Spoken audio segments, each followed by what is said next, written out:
right, everybody, wake up. Your favorite show is on.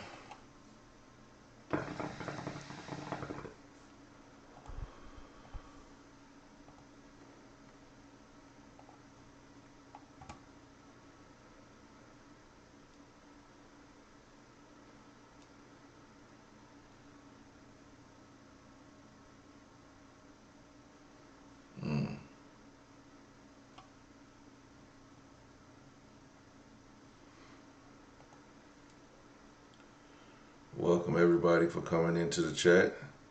Thank y'all for joining. Of course, this is the Everyday PJ show, where every day you will see PJ. Okay? This is just what we're doing. We got a great show for you guys tonight.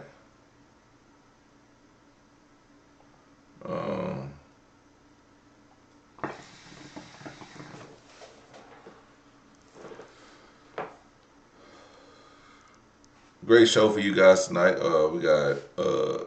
We're talking about Kiera John Pierre. Am I saying that right? Corinne John Pierre. Corinne John Pierre. We're talking about her and the Democratic Party. She's she has a lot of criticism for the Democratic Party, or the Democrat Party, whatever.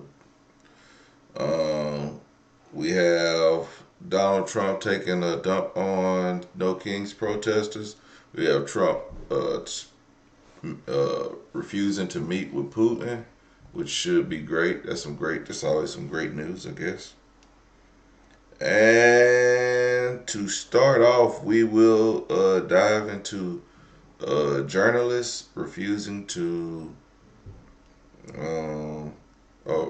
journalists leaving the Pentagon.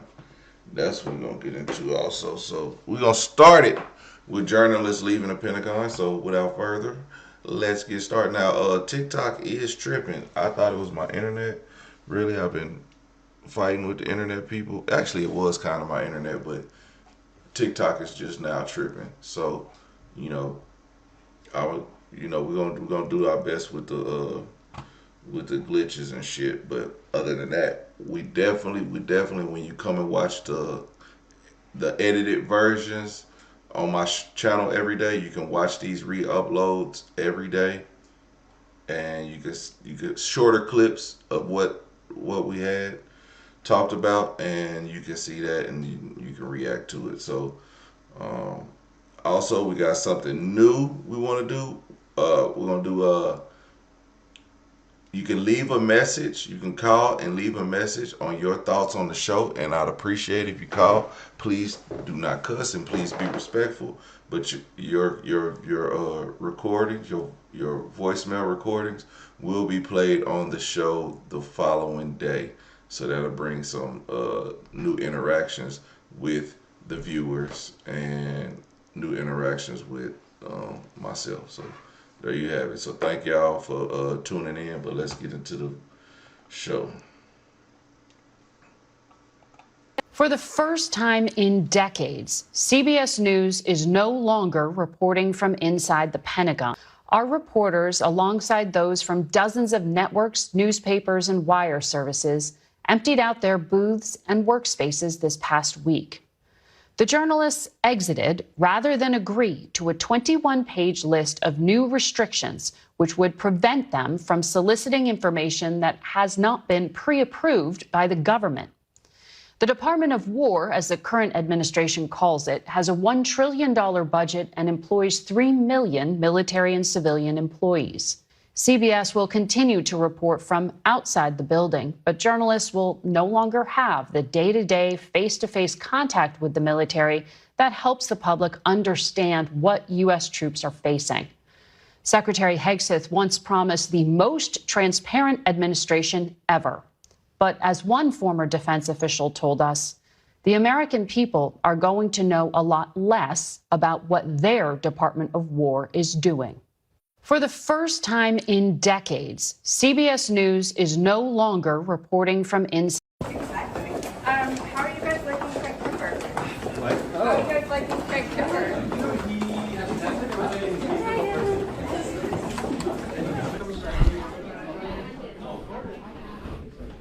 Right.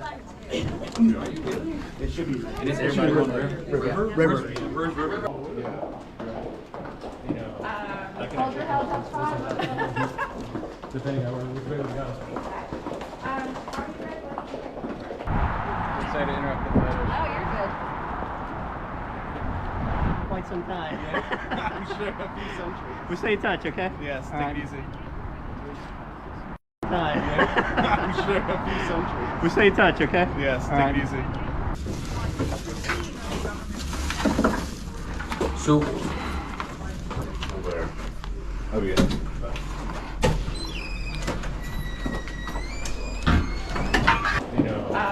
Hold your health up front. depending on which way we go. Some pretty personal attacks coming from the Pentagon about what they call the self-righteous news media not abiding by their agreements. And we should note the media that has refused to sign off on these Pentagon protocols is not just CNN, ABC, NBC, CBS, New York Times, Washington Post, etc. It's also right-leaning media like Fox and the Daily Caller and others, the Washington Times. But let us get beyond the personal insults coming from Pentagon officials and talk about what the actual issues are.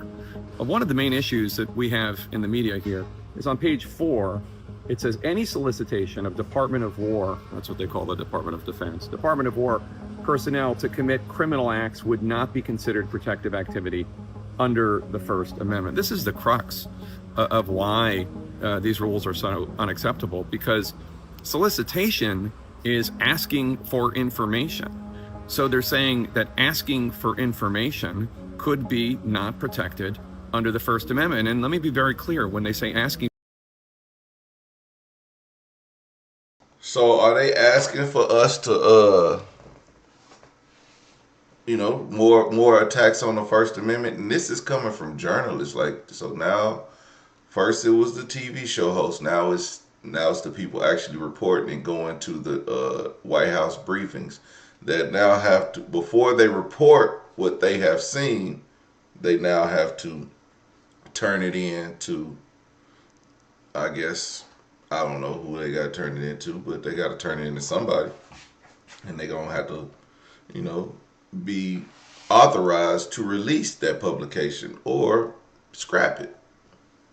And I don't think that's absolutely fair to the journalists, and I don't think that's fair to Americans and us. See, this is why you say, oh, we need to listen to the news. Y'all don't listen to the news. Well, if you listen to us, we're not being censored yet. For information, they include just posting something on your social media page saying, send us tips right here. It says on page 10, solicitation includes, quote, public advertisements or calls for tips, encouraging Department of War employees to share non-public Department of War information. And just to underline this, they are not only talking about classified information. They include what they describe as CUI. What is CUI? Well, it defines it right there: controlled, unclassified information. CUI is a mark that the Pentagon uses to try to control the flow of information. It doesn't have any legal basis, and they're saying CUI is not protected by the First Amendment when it is shared by Pentagon employees and when we in the news media solicit or try to ask information. Also, by the way, we don't always, when we're reporting on information, get the documents. Sometimes somebody might share some information with us, and we don't know if it's CUI or not, because we're not abiding by Pentagon rules. We're abiding by the law, and also we are abiding by the calling of journalism to tell you, the public, what is going on. The Pentagon is a $1 trillion a year federal agency doing all sorts of things all over the world, including taking out boats from Venezuela that the administration claims are narco-terrorists, including sending troops into U.S. cities. So we have an interest here in telling you what's going on, how they're spending your money, what they are doing in your name. The Pentagon, under this leadership, does not want to share that information. They want complete control. They are asking journalists who cover the Pentagon to agree to a lesser standard, a lesser protection under the First Amendment to do our jobs, to solicit, ask for information.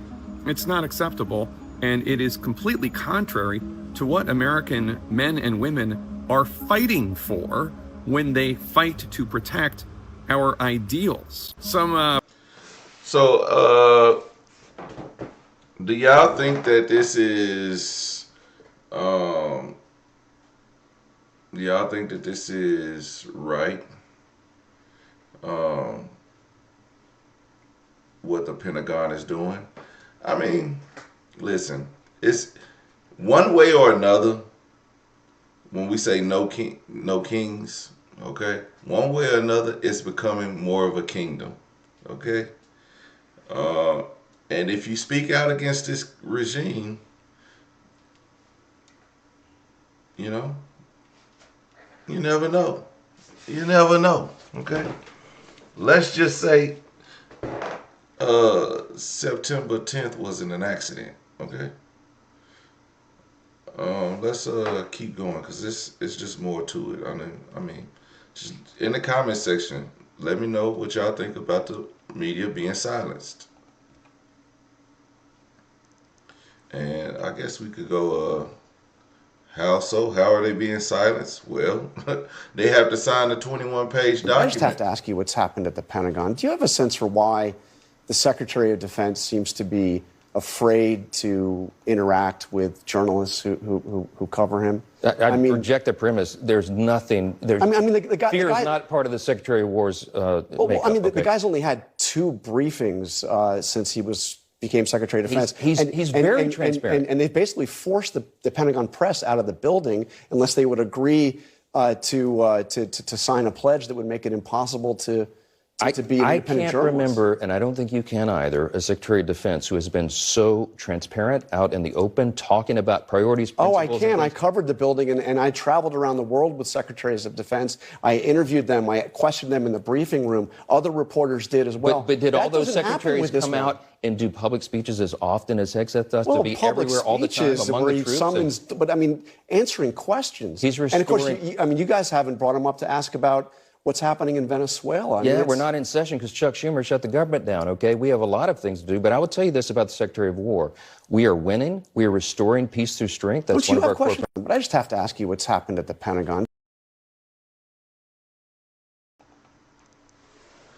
Go ahead and take the poll, and I guess we'll agree or disagree, and understand that journalism is being silenced. I don't know if they're being silenced, but they could go in there. It's just they have to like the whole report. story is being told. They have to report what's being reported, right? I'm assuming. To our viewers here, what they're really doing, they want to spoon feed information to the journalists, and that will be their story. That's not journalism. Journalism is going out and finding the story and getting all the facts to support it. The general is old enough to remember how the Pentagon lied repeatedly during the 1960s across the Kennedy administration, the Johnson administration, and the Nixon administration. It was constant lies every day.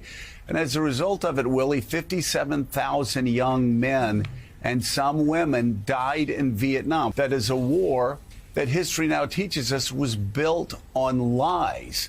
And what do reporters think looking back? We should have asked tougher questions. We should have pursued the truth more. You have men and women sacrificing for this country who die, and the idea that these people are not to be asked questions. But it's not the Soviet Union. This is the United States of America. Thank you very much. It does. Oh, well, there's one. I don't know. Also, they saying that the media was going in rooms and places that they shouldn't have been and stepping in meetings that were considered to It's the home of the most powerful considered to be classified, and they want to keep all them out. So I'm not sure. This is just like the one big beautiful bill. Honestly, you just got to break it down. I guess one day we'll break it down. Probably military in the Saturday. world, but today it suffered a revolt. Almost all of the journalists covering the Pentagon handed in their passes, proclaiming they would rather lose access than abide by new controversial rules. Secretary of Defence Pete Hegseth announced new guidelines for reporters, stopping them from obtaining unauthorised material and limiting where they can go and who they can speak to inside the Pentagon. Almost all news organisations, from the New York Times to Fox News, criticised the policy, saying it stopped them from doing their jobs and impeded the free press. Well, yeah, if they going into certain rooms and asking people certain questions, everybody's not authorized to speak to journalism, to the journalists. I said journalism, to the journalists. And when somebody gives out information that shouldn't be out, they're expecting that news could be classified, and that person probably just, well, shit, blame it on the person. The person shouldn't be. If you can say no comment. That's what you should say. If you don't know if you're supposed to be giving out information, just like if you ain't supposed to be talking to the cops, you ain't supposed to be talking to no journalists. No comment. I plead the fifth. Something, but just move around. But the journalists, they are creating relationships with these people, and some of these people speak freely and they're not supposed to. And I'm sure that information is getting out that shouldn't be out because, of course, all administrations want to keep stuff on the hush, but especially when they're doing criminal activity, or so they say, like bombing fishing boats in Venezuelan Caribbean waters. Because they didn't agree to the new rules, dozens of journalists were today barred from the Pentagon, marking the closure of the press offices that had been reporting on the military for decades. But the reporters are not deterred, with a Reuters correspondent posting that they would continue to hold the US military accountable from outside the building.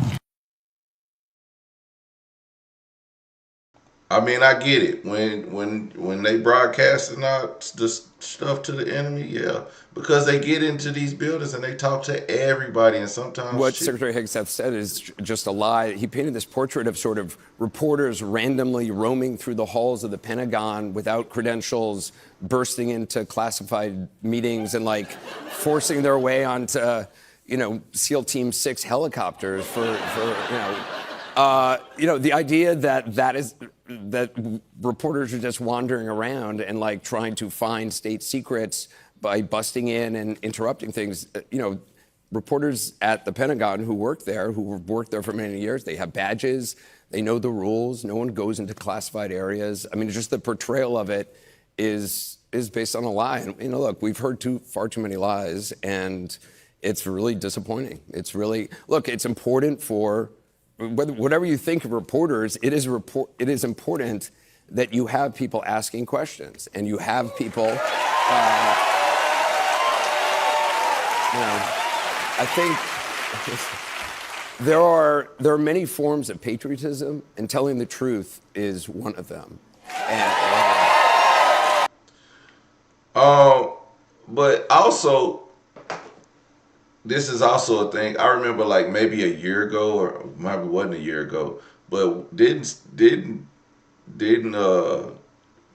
Pete Hegseth text in the group chat some journalists some war plans or something like that? Like, I think he fumbled the ball too. Like he's part of the problem.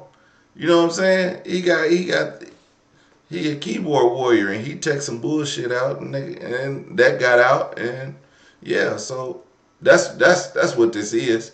He's trying to cover his ass for some stuff he did years or a year ago, or whenever it was, months ago. But yeah, so he messed up too. So it ain't just them journalists. Y'all can't keep talking to the journalists and wait till you go to the White House press briefing and tell what you can tell, and stop texting people in group chats on unsecure lines. That's it. I mean, it happens. It happens.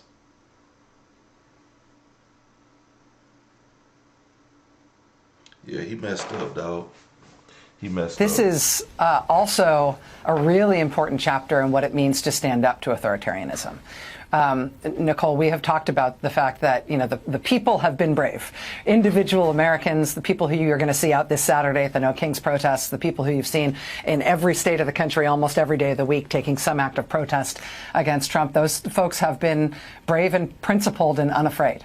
The cowardice that we have seen has been from institutions, and that includes media organizations and news organizations, where we've seen executives over and over and over again make cowardly and craven decisions to try to appease Trump or please him in some way in the hopes that maybe that earns you another day of being allowed to operate at his pleasure. It's just been disgusting what we've seen from the most important and valuable corporations in this country and law firms and universities and all the rest of it.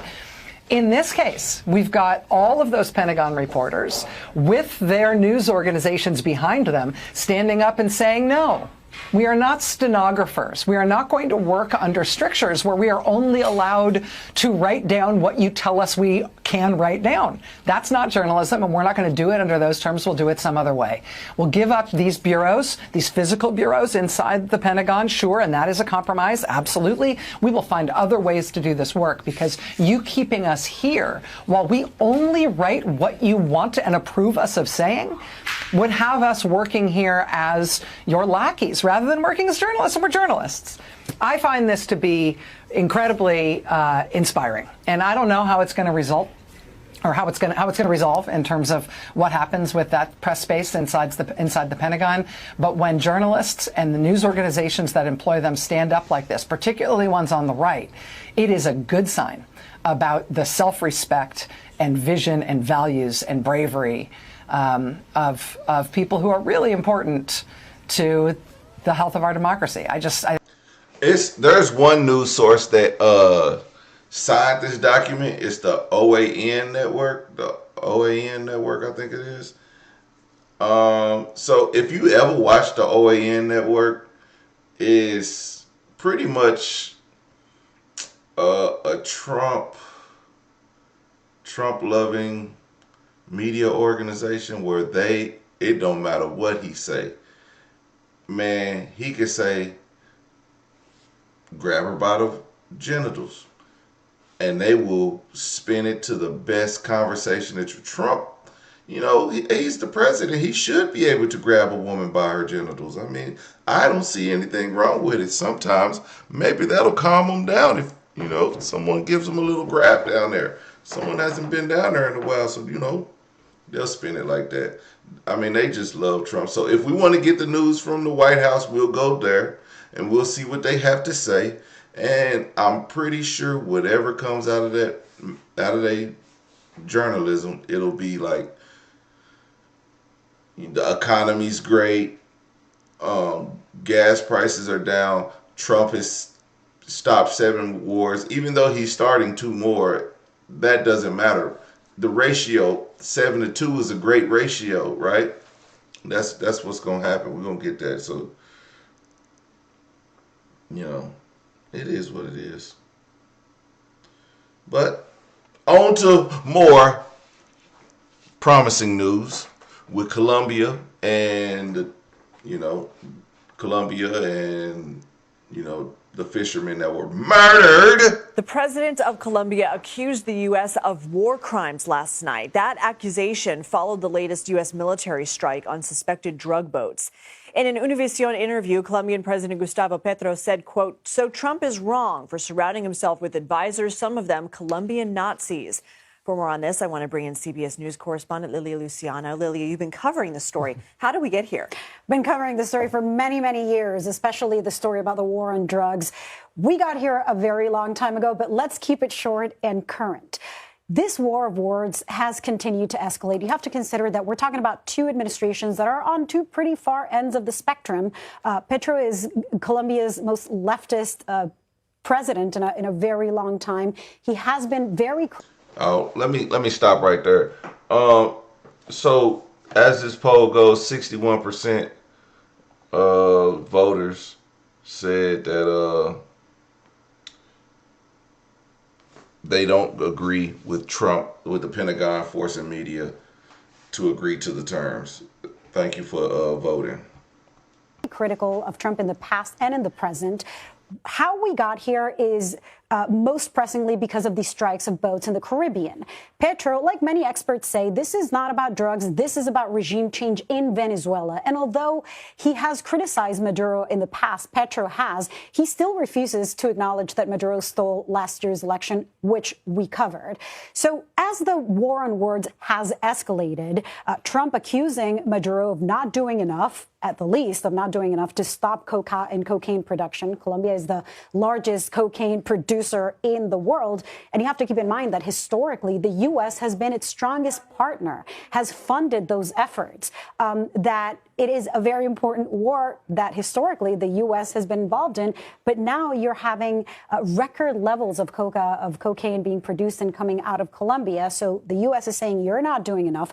Petro is saying we are doing enough. And now the biggest threat is that if this war of words continues, Trump has threatened to impose not just tariffs, but remove aid. Much of that aid goes to fight the war on drugs, goes to counter narcotic efforts in Colombia. The tariffs is also a big concern for Colombians, given that the U.S. is Colombia's biggest trading partner. So last night, Petro met with the U.S. ambassador, and they said this is the first approach to remedy the current impasse in bilateral relations. So there is a great deal of hope that those words will come down in terms of temperature and tone in the coming days. Okay, Lily. So we won't get. I ain't had no good cocaine in a few years, so I mean, what they gonna do? You know what I'm saying? If they don't Venezuela fight, is not a healthy country, right? It's a struggling country. The Nobel Peace Prize winner is basically begging the U.S. to overthrow the administration. Is this the way the White House is going to do it? Well, the U.S. government has a long history of covert action in Latin America, including regime change. Countries like Chile, Nicaragua, Cuba, and others. And successive U.S. administrations has called for Maduro to respect the results of elections in Venezuela, which have elected his opposition. President Trump is taking a different course. He's publicly acknowledging covert action, ostensibly to send a message to Maduro that there could be regime change efforts. There's a significant military buildup in the Caribbean, Tony, 10,000 troops, many military vessels.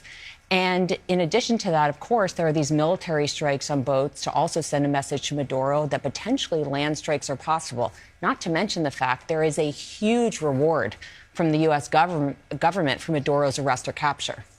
Is there anything, to assume that the CIA was already in Venezuela operating? I mean, I've seen season 2 of Jack Ryan. You see about this on TV, but, from your experience.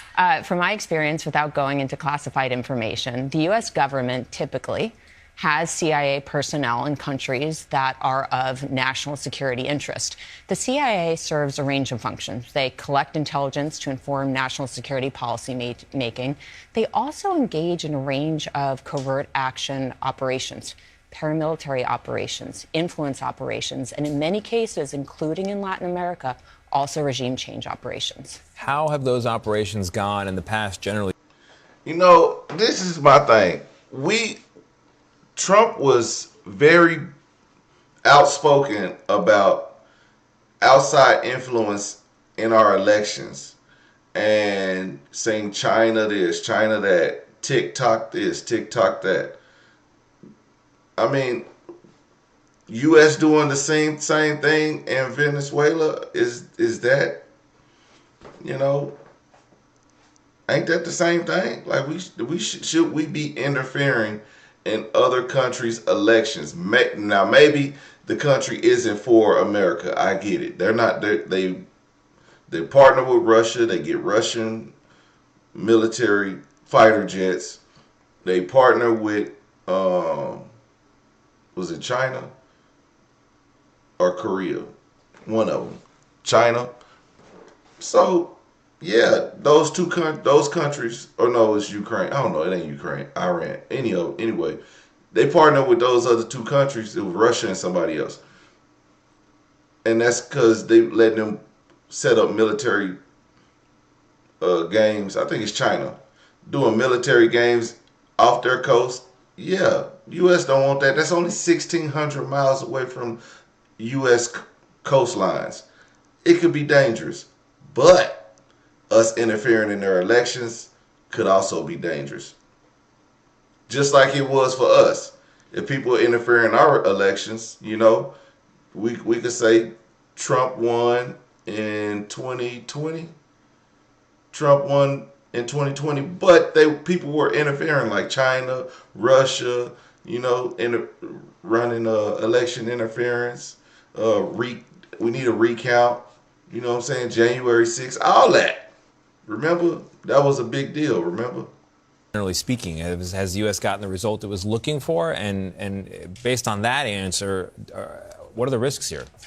Regime change operations by the CIA have a very uneven, I'm being kind, history at best, Tony. It is true that the CIA has been successful in getting various leaders ousted.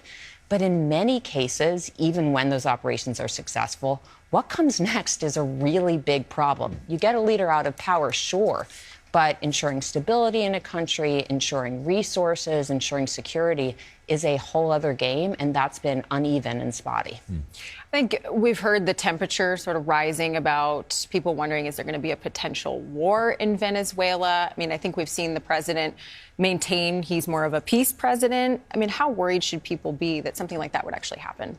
Anytime the U.S. military is conducting these sorts of strikes in international waters and perhaps even in sovereign waters, there's always the risk of escalation. We have a lot of rhetoric from the Maduro regime, from the Trump administration, that is certainly worrisome. At the same time, I don't think President Trump is looking to get into a land war with Venezuela. I think the real risk here is unintended consequences and miscalculation. We saw that, for example, with the attack on what is seemingly a fishing boat and the murder of an unarmed fisherman. Is there anything to suggest that Maduro is uniquely vulnerable right now? Maduro has certainly been under pressure for a long time, so he is likely more vulnerable than he's been in the past. Financial sanctions, influence operations, and more, but he has staying power. So I don't know that regime change is imminent, but it certainly looks like President Trump is using every tool in his toolkit to achieve that. A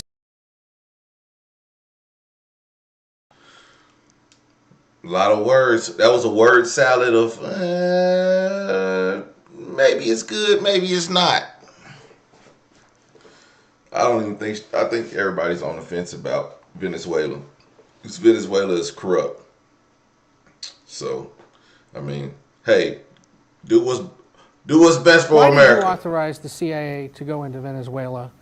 And is there more information you can share about these strikes on the alleged drug boats in the Caribbean? I authorized for two reasons, really. Number one, they have emptied their prisons into the United States of America. They came in through the they came in through the border. They came in because we had an open border policy. And as soon as I heard that, I said, a lot of these countries, they're not the only country, but they're the worst abuser. And they've entered they've allowed thousands and thousands of prisoners, mental institution, people from mental institutions, insane asylums, emptied out into the United States. We're bringing them back. But that's a really bad, and they did it at a level that probably not, many countries have done it, but not like Venezuela. They were down and dirty. And the other thing are drugs. We have a lot of drugs coming in from Venezuela. And a lot of the Venezuelan drugs come in through the sea, so you get to see that. But we're going to stop them by land also. Does the CIA have authority to take out Maduro?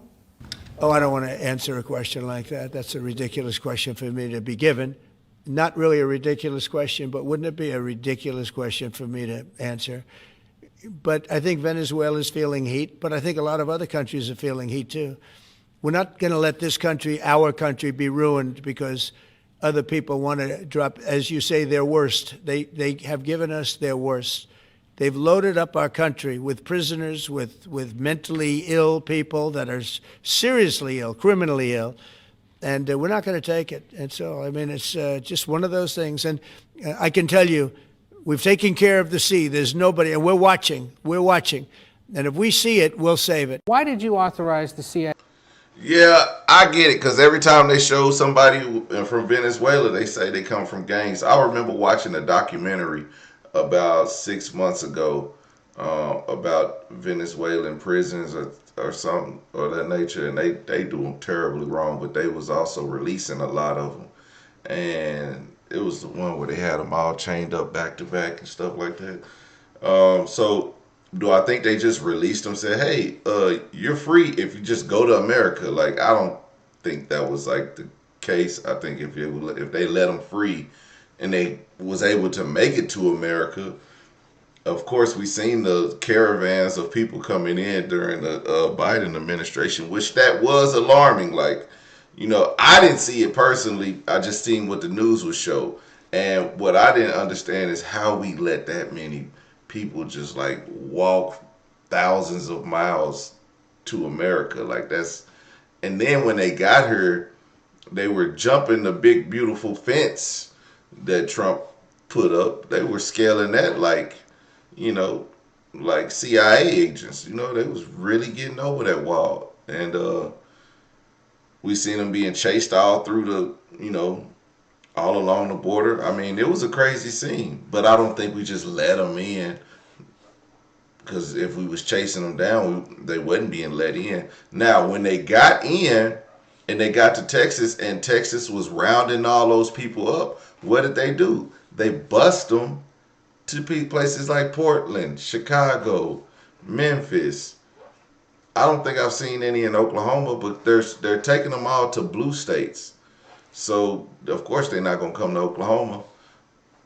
But they took them to all these blue states, California, and that was a way for Trump to send in the military, send in ICE, because he's like, we need to control these blue states, and if we can tear them down by letting these.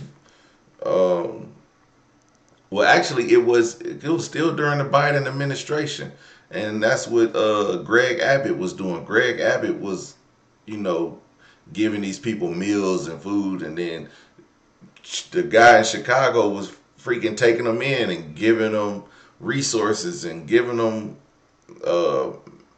SNAP benefits and giving them housing and shit and saying, hey, live here. And then they started wrecking the city, and now, you got the mess you got going on right now.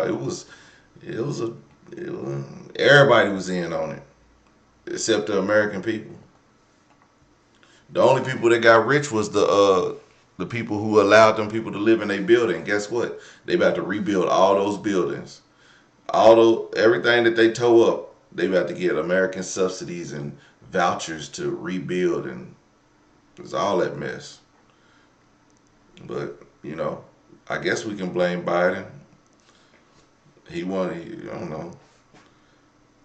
Biden and Obama deported more people than Trump. So what are we talking about? Like, they deported a lot of people too. So, but it is what it is. Shit happens. Anyway, let's look at this poll.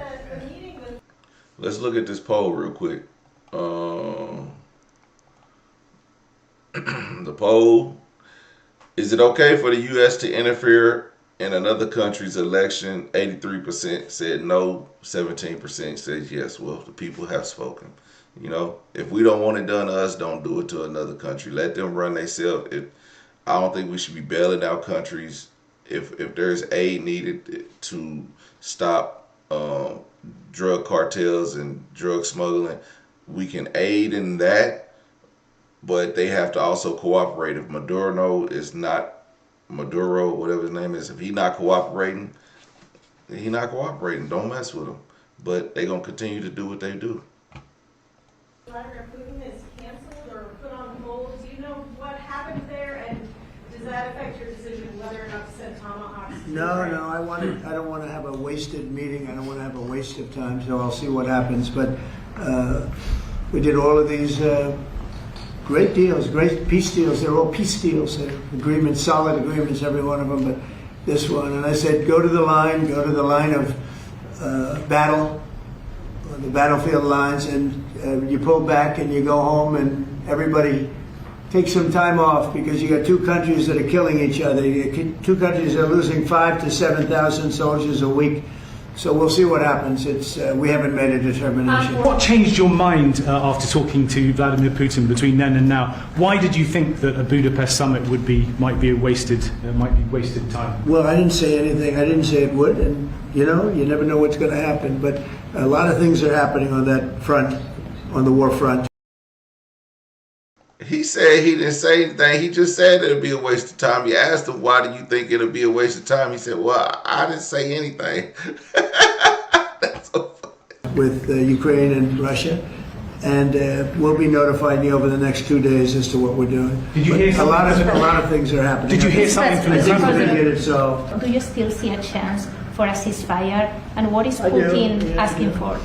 I do. It's a vicious look. It's a vicious war. It doesn't really affect us. We sell equipment to them. We sell equipment to NATO, and NATO gives it to Ukraine, but we don't pay anything anymore. Biden spent $350 billion. The war would have never happened if I were president. Would have never, not even a million years. And Putin knows that too. Would have never happened. But it did happen, and I came in, and I have to see if I can put it out. But it doesn't affect us because we're not losing soldiers there. Although, when I first came in, that could have ended up, it's not going to happen, but it could have ended up in World War III. That was really out of control. So now it's, they're shooting and they're killing people, and I think Putin wants it to end, and I think Zelensky wants it to end, and I think it's going to end. Zelensky's his buddy, but you know, he could talk to Zelensky anytime he wants, but why is the war not ended? Why is Ukraine still invading? I don't know. Something's not right.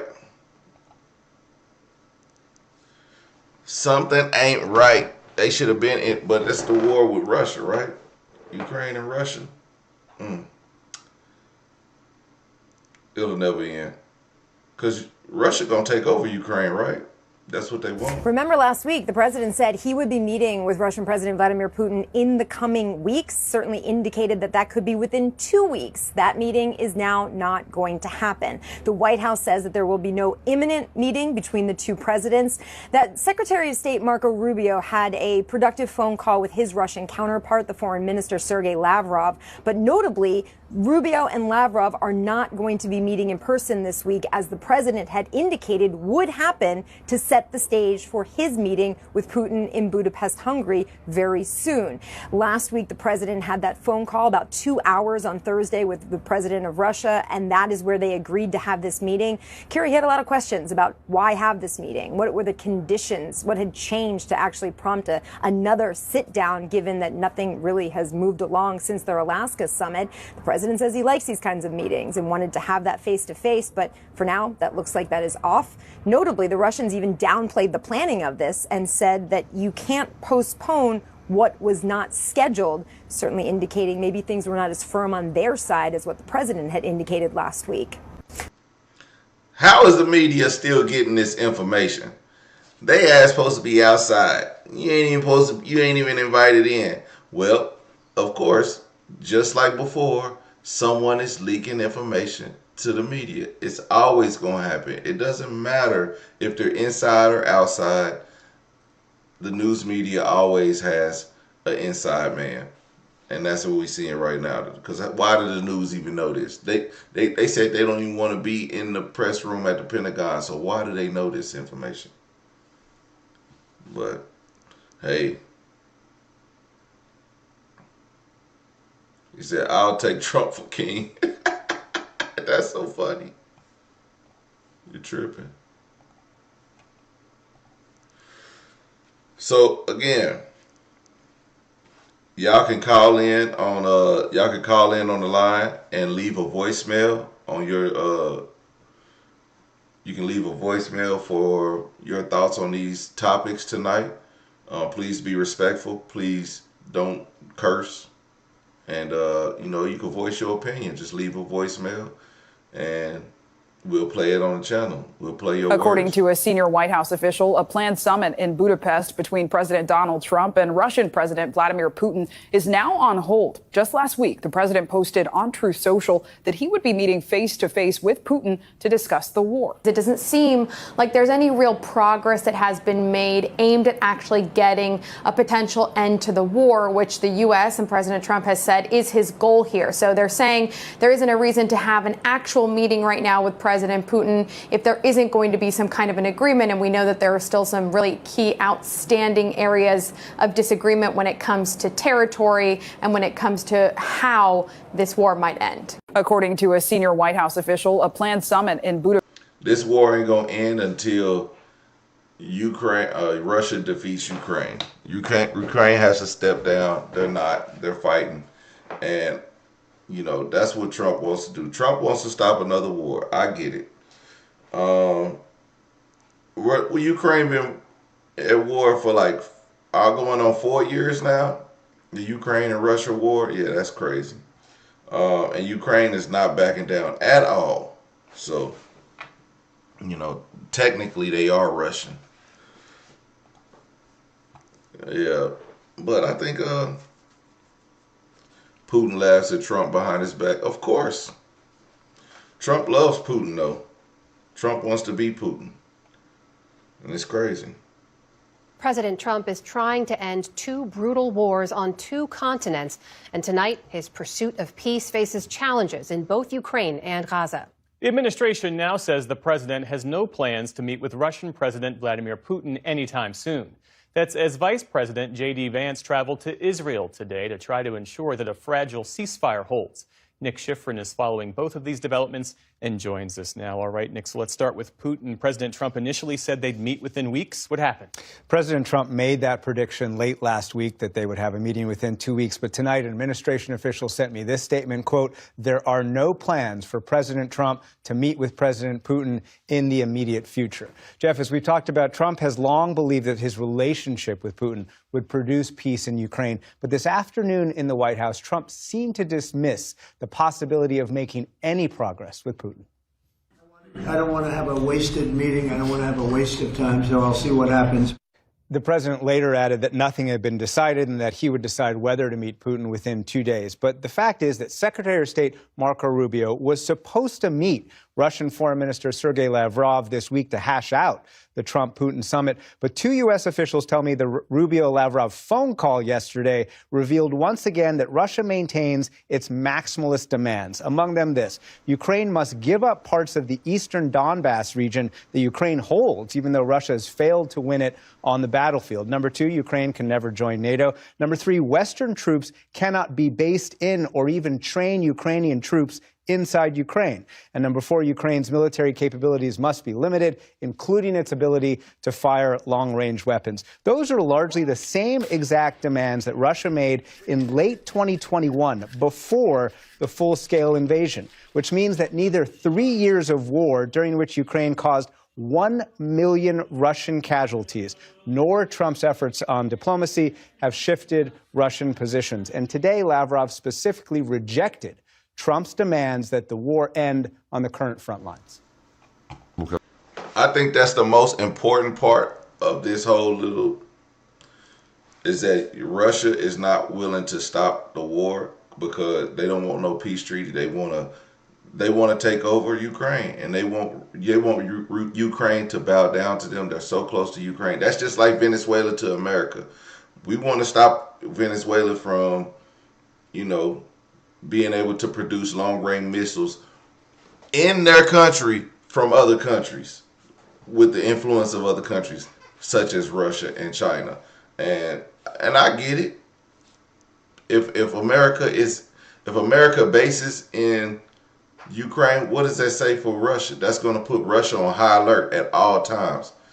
And 1 million casualties from Russia is crazy. That war needs to stop. That's a deadly war. I mean, Ukraine is I don't know how big Ukraine is, but they're killing the shit out of Russia. Now, when we hear from Washington that, quote, "we must stop immediately and that we must not discuss anything further," well, if we simply stop, that would mean forgetting about the root causes of the conflict, which the U.S. administration, with the arrival of Donald Trump, has clearly understood and voiced. Russia may see a more friendly president, Jeff, but clearly feels no pressure to accept Trump's demands or amend its own. Well, let's shift our focus now to the Middle East. The vice president is in Israel, as we mentioned. What did he say?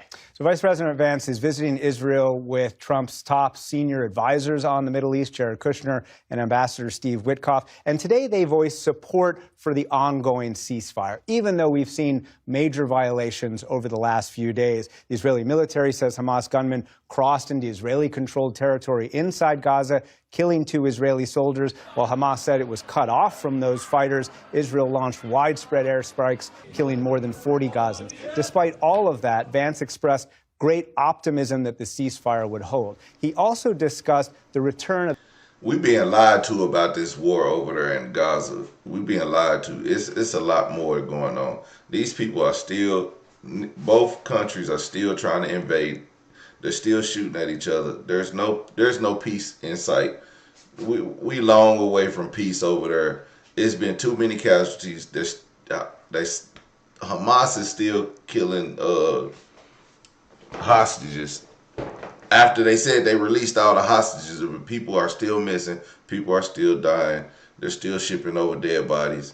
This is going to continue to happen, and I don't think Trump ain't stopped that. Trump will not stop the Ukraine war. Those are the 2 major wars, I guess, that we got going on in the world, which is crazy. The deceased Israeli hostages. 2 more are crossing over from Gaza into Israel tonight, but Hamas missed a 72-hour deadline to hand over all of those deceased hostages. About 13 remain in Gaza. But today, the vice president did not blame Hamas for that. He even declined to give Hamas a deadline for that, and he said he understood why there was a delay. This is difficult. This is not going to happen overnight. Some of these hostages are buried under thousands of pounds of rubble. Some of the hostages, nobody even knows where they are. That doesn't mean we shouldn't work to get them, and that doesn't mean we don't have confidence that we will. Vance also declined to impose a deadline on Hamas to disarm, Jeff, but repeated the president's threat that if Hamas did not disarm, it would be, quote, obliterated. The next step, of course, as we've talked about in this process, trying to get some kind of reconstruction and foreign forces into Gaza. So if they buried under rubble, does that mean Israel bombed their own hostages? I mean, what's going on? Like, send them back. If you don't send them back, we're going to bomb you some more. Dude, you just creating more casualty. Think about the women and children. You're killing women and children over there. Gaza, U.S. officials tell me there is bombing no hospitals and agreement from stuff. any country to actually send any of those troops into Gaza yet. Nick Schifferner, thanks to you for this reporting. Thank you. Bombing all type of hospitals. Man, yeah, boy, Israel not playing. Israel not playing. But they're going to go looking for those hostages. But they could be, you probably will never find them. You know? It's a damn shame what's happening over there. And and we got our own war in America.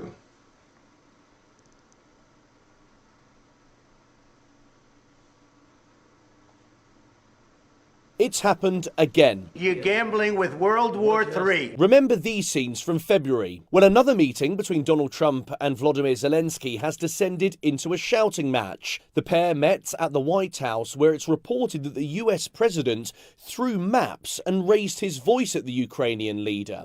Now, Zelensky had gone to Washington to ask for increased military support to fight Russia, but Trump is said to have told him to give up Donetsk and accept Russia's demands, warning that Putin would destroy him if Ukraine didn't give in. Trump even appeared to copy Putin's rhetoric, calling the war a special operation.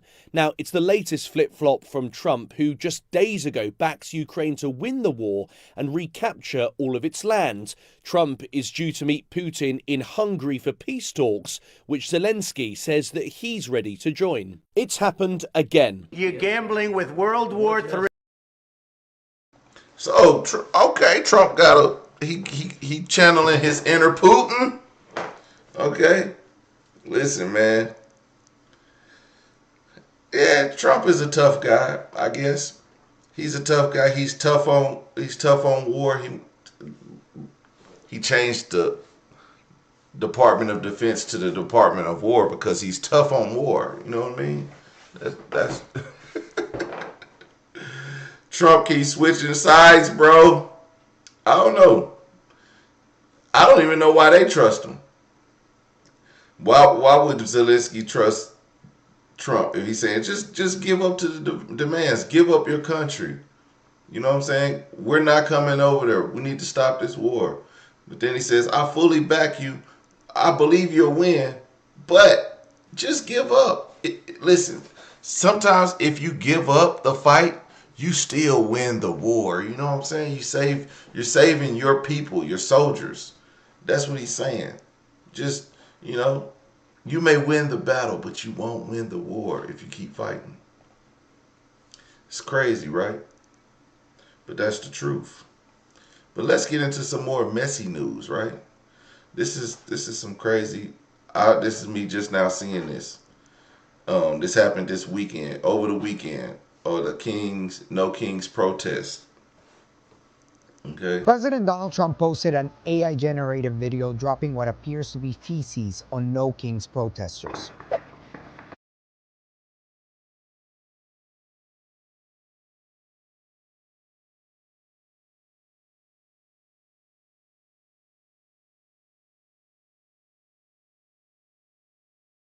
During an interview with Newsweek, Republican Congressman Jimmy Patronis dismissed criticism. So I think as the president is just trying to react, or whoever on his team is trying to react to the free speech that's taking place in cities all over the country, he decided to, respond with his own sense of humor. Newsweek also sat down with Republican Congressman Randy Fine, who had a similar reaction to the video. I think one of the best things about President Trump is he can sometimes make light of a serious situation, use humor to make his point. And I think part of our problem, and this is frankly the result of decades of wokeism, is no one can laugh anymore. What's clear is that these sort of posts from the president may not be tasteful for his critics, but those who support him appreciate his humor. Reporting from Washington for Newsweek, I'm Leonardo Feldman. President Donald... Is this really is this really humor? Like shitting on your citizens?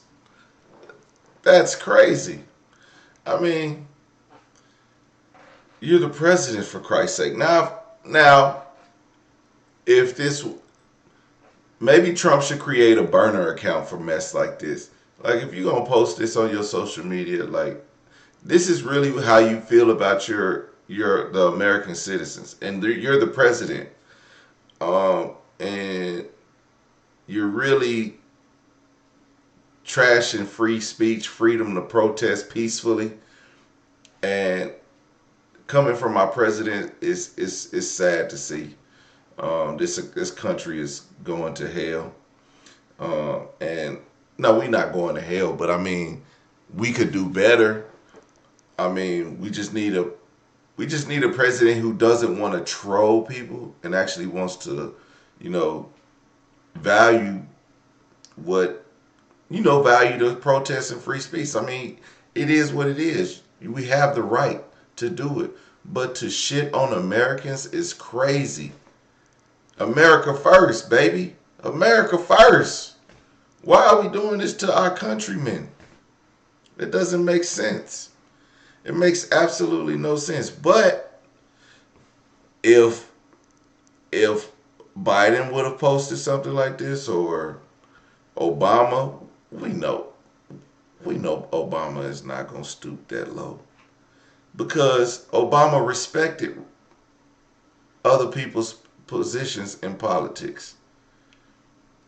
Donald Trump doesn't respect other people's positions in politics, when in fact they said it's wokeism. Nobody can laugh anymore. It's not funny for the president to shit on Americans.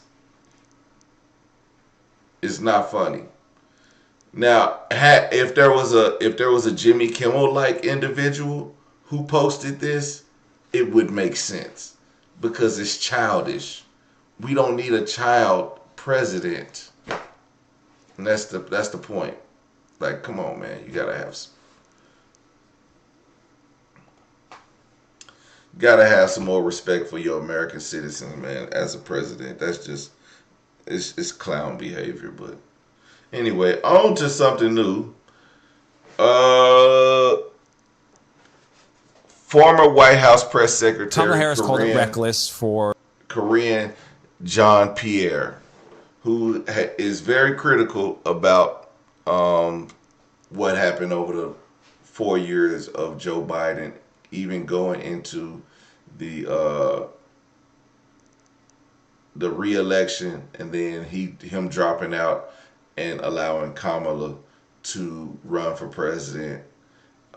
She's been very critical on that, and I believe, we should listen to what she got to say. Or Joe Biden to run for re-election. You don't use words like that in here. In fact, you think what was reckless was pushing him out. Can you explain? Yeah, so I think you have his decision to run. You have to go back to 2023, early, that winter spring moment coming out of the midterms, which was arguably, it's been stated, one of the most successful midterm elections for a first term president. And there wasn't a red wave. There was supposed to be a red wave. And a lot of it was because of the successes that came from the Biden administration. And I would say from that time, arguably, you could say he was successful, right? And I just mentioned in his first couple of years, he was the incumbent. He was the only person to have ever beaten Donald Trump in a presidential election. And so all the things lined up, and everyone was saying, you should run. He should run. And so that's what I want to take people back to that time and not be revisionist historians here and really focus on what made him make that decision. And I think for me, fast forwarding to June 2024, when so much was at stake for this country, for our democracy, it just seemed as if doing that to someone also who had more than 50 years of, public servant work and had, again, arguably a very successful, objectively, a very successful presidential run, I didn't understand it. I didn't understand why this is the way you would treat somebody when we are just weeks, months ahead of an election season in a really unprecedented time. Kamala Harris called it.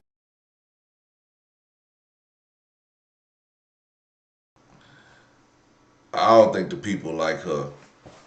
A lot of people are calling her a liar. And now coming out and writing a book about it is, I don't know, I gotta hear more. I am not throwing the Democrats under the bus in this book. I'm speaking my own truth. I am speaking about what I have experienced and what I know from working on the inside. I don't want Republicans to get any more power. I've been very, very clear about that. But I don't want to be beholden to the Democratic Party or any party. Honestly, more people, I believe, should be like this. They should make parties work for our vote, not expect it, right? They should make sure that our leadership are held to account. And that's where I am. I'm very much aligned with the Democratic Party. That's why I say, that's what I write in the book. And I think everybody has to find their own voice in this moment. And it requires all of us. It requires all of us to step in and speak very loudly on how we move forward here. And we can't really rely on the leadership. I think this is a moment where the people have to stand up and speak out. I talk about this in the book too, in ways that we have seen. Now, this I agree with. Now, I align with Democratic policies, but man, I just need them to work more for my vote, not just be out here first of all, I live in Oklahoma. We will never, well, I ain't gonna say never, to win one of the 5 electoral votes in Oklahoma will be slim to none. I think the closest we got to winning an electoral vote was during the Joe Biden administration, when Joe Biden won president. We didn't even get close when Obama won twice. In Oklahoma. Not one blue electoral vote, not one. So, and for the first time was when Joe Biden, and of course we've been having Republican governors. I think Brad Henry back in in the 2000s, early 2000s, was a Democrat. And that was the first time Oklahoma was going well. The budget was good, everything. Then we got Mary Fallon, and she was terrible. And not only that, we got worse with Kevin Stitt. So, Republicans are not running Oklahoma well. And I stand by the Democrats in our city, in Oklahoma City and the surrounding areas, but we'll never win an electoral college for any Democrat president ever. Those moments in the past almost 10 months now. And so it is a time to really look within, think about where your voice is, and we have to make sure we do that together. And that is my kind of movement in doing this forward. Look, everybody's going to do this their own way. I'm not going to speak to any other committees or PACs outside of the two-party system. But what I can speak to is how I see this moment right now. And this is a critical moment. Our democracy, I mean, we have essentially we are being dragged into an authoritarian regime. That's what we see right now. Our democracy is falling apart because of the leadership in the White House. And they've been very clear about that. Just look at Project 2025. They've not been hiding this.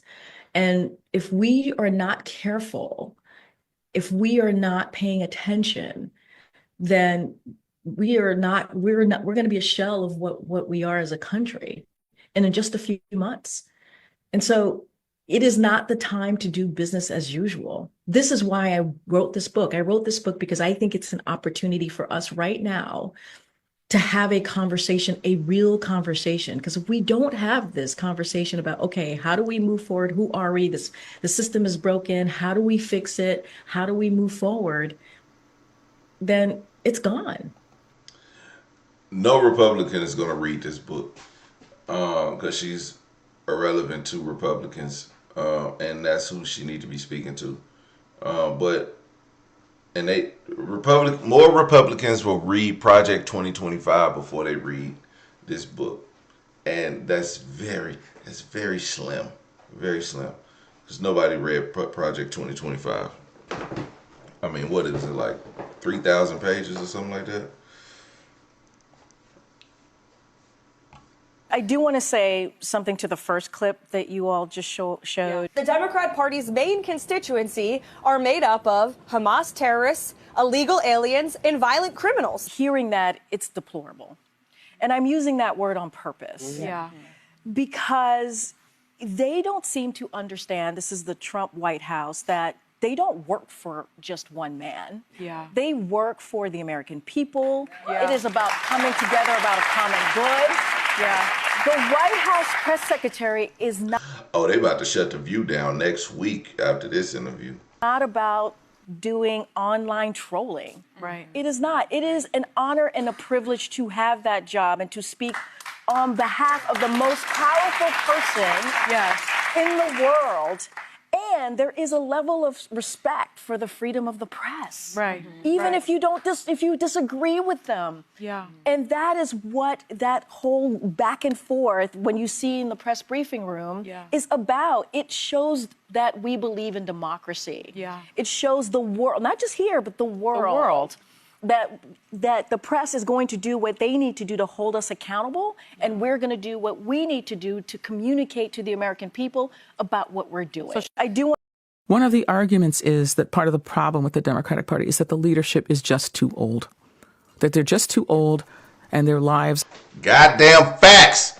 Why we got Mitch McConnell falling over, walking down the hallway? Why is Chuck Schumer?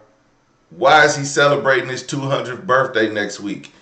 Why is this happening, dog? I just don't understand. Like, man, Nancy Pelosi gotta be 99 years old.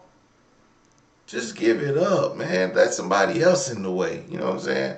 Like, I think they still got that old school fight in them. You know what I'm saying? You ever got into a fight with an old person and they strong as hell, you just can't throw them down? That's Mitch McConnell, Chuck Schumer, and Nancy Pelosi. Like, they got that old man strength. But give it up. Like, y'all, nobody's listening to y'all no more. And I don't know why people keep voting them in if they even get voted in at this point. They just grandfathered in at this point. Are just not connected enough to the daily realities of most Americans. Do you think that's fair? I do think that we need young people to become. Bernie Sanders is 155 years old. I mean, he makes great points. He was a great presidential candidate at one time. But bro, yeah, like I swear I seen him up on at the Kings rally with an oxygen mask on, because he can't breathe regular oxygen, so he gotta have an oxygen tank with him. Politically active and to run. I say this all the time. I think that we always need new blood. We always need new voices. And I think it's important I want to see that. And I think it is time for the old guard to let go, right? I think what would be wonderful to see is, hey, let's train, give experience to younger people so they know how this works, and give them advice and help them get elected, help them get into places where we can have diverse and various different voices.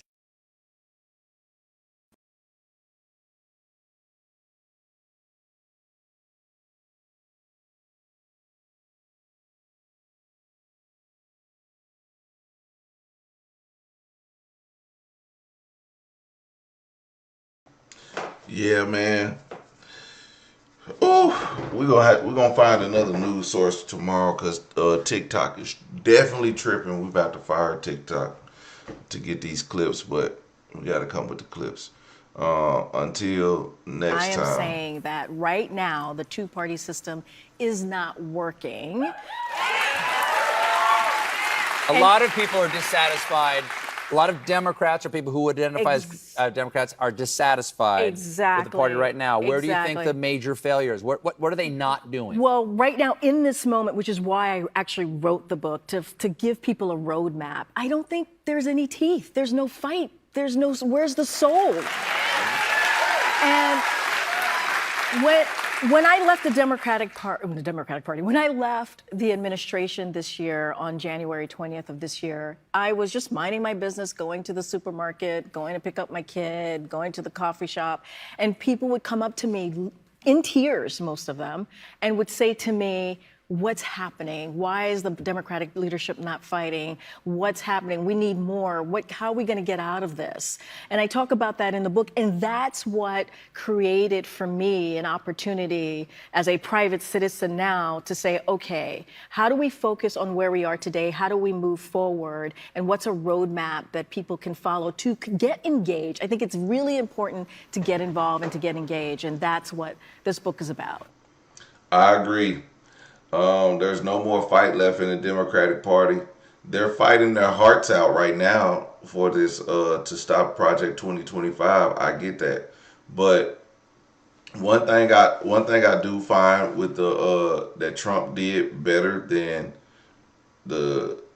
any Democrat presidential candidate is Trump touched young and old. Trump got out there. Trump went to podcasts that reached younger crowds. Kamala and Joe Biden went to the same people every time. Same people. No new voices. No new ideas. Nothing. Which was a complete failure, I think, with the Democratic presidential candidates.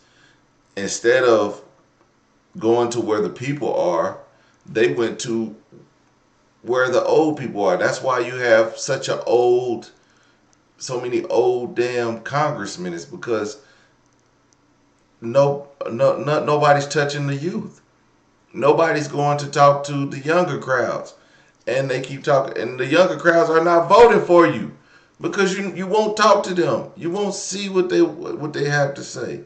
You won't even fight enough for us. Y'all fighting for health care for old people because y'all want to make sure y'all got Social Security. We don't even care about Social Security. We thinking about making this money on the internet. We ain't even thinking about retirement. We know we're not gonna retire. Because when we go to Walmart, we see people old as dirt at the front, or working as a cashier, or sweeping the house, or checking your receipt. We ain't never gonna quit working. So young people ain't thinking about that, but old people are. They still thinking about shit that happened in 1980. And if y'all don't get over that crap. But anyway, old is gold. Yeah, if you make it to old. But if other than that, if you're not if you're not looking out for the youth, don't nobody care. If you're not my grandma, why would I care about you? Old is just old. Democrats need to fight harder. If you want to be a Democratic candidate, you got to fight harder. And you got to reach the people. You got to get out there and talk to the people. You can't go, like even in Oklahoma. If our Democrats never go to speak to the youth, we don't even know who they are. I'm not saying like kids. I'm talking about like from 40 down. You know what I'm saying? Those are the people that are coming out and voting. That's where most of the people are. But they speak to the same people, go to the same stupid radio station, send out the same newspaper clippings. Nobody reads newspaper clippings. Now, some of the younger politicians coming up are on social media, but where are their talking points? You know what I'm saying? Their talking points are not reaching the people who they need to. But there's one candidate, and she's my friend. She's in Oklahoma, and she's actually going out there. But like, she's so inexperienced that it's going to be hard for people to trust her, especially older people. They're going to be like, I don't know if I want another Jasmine Crockett in office right now. Yeah, we need another Jasmine Crockett in office, okay? I'm not saying that she's Jasmine Crockett. I'm just saying, in the context of having a younger woman in there or a younger male in there, like we need better representation, whether they're black, white, or whatever. We need better representation in Congress. AOC is not enough, and she's tough, and she don't back down, and she hasn't. But as long as New York is a blue state, she'll be there because she fights for the people. She reaches the right people. That's what these candidates need. And I see AOC. She gonna be the first. What is she? Puerto Rican. First Puerto Rican in the White House. Y'all gonna really hate that. It's gonna be all kind of empanadas and chanclas laying around at the front door of the White House. Looking at us. People gonna be double fisting chorizos in that mug. Gonna be a bunch of big women in there. Puerto Rican Day Parade gonna go up. All that shit. All right, everyday people, man. We lit for the night. It's time for y'all to go to bed. Double tap the screen and support the live like with super chats. You know what I'm saying? You know what I'm saying? We coming lit and live every night. We'll be back tomorrow. Hopefully we get some more mess. Some more mess that go on tomorrow. I kind of threw this little stuff together. The President Trump meeting with Putin. The freedom of press. It's a bit, even though these are not major topics in the world and there's not a lot of stuff that happened, the press leaving the Pentagon is very, very important. And y'all gonna see how important it is when we not getting the correct news. When the only talking points they had today about the meeting with Putin was what the White House released, because no one was there to get the information. If you understand, so now the only thing we're going to know about is what the White House releases. Now, how damning will that be for the information for the American people? We won't get the right information unless, again, reporters have an inside man. And I believe a lot of them do. So You know.